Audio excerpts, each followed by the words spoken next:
V roku 2024 oslavovalo letisko Košice 100 rokov od prvého komerčného letu z Košíc. Výročie si zaslúžilo viac než len spomienku.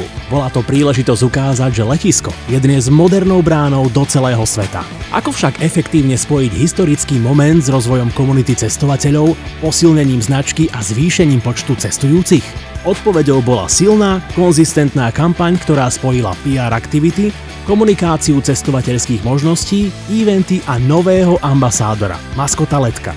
Ako sme to dokázali? Začali sme odhalením Letka, na ktorého tvorbe sa podieľali fanúšikovia letiska. Letko sa stal tvárou komunikácie od sociálnych sietí až po reálne podujatia. Počas roka sme zorganizovali sériu eventov, kde mohli cestovatelia stretnúť maskota naživo.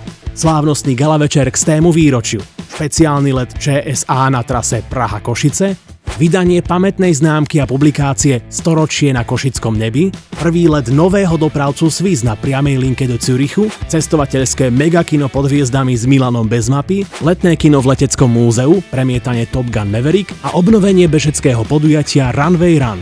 Všetky aktivity sme aktívne podporovali aj v online priestore, kde Letko zohral úlohu hlavného sprievodcu komunikáciou naprieč jubilejným rokom.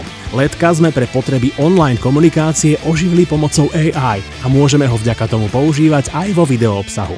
Výsledky hovoria jasne. 739 010 cestujúcich, medziročný nárast o 18,2%. 474 105 pravidelných cestujúcich, čo je nárast o 11,8%.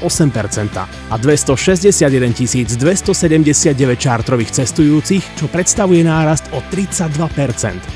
Najsilnejší rok v histórii letiska. Ide o dôkaz, že dobrá stratégia, branding a budovanie silnej komunity fungujú. S Letkom píšeme novú históriu letiska Košice.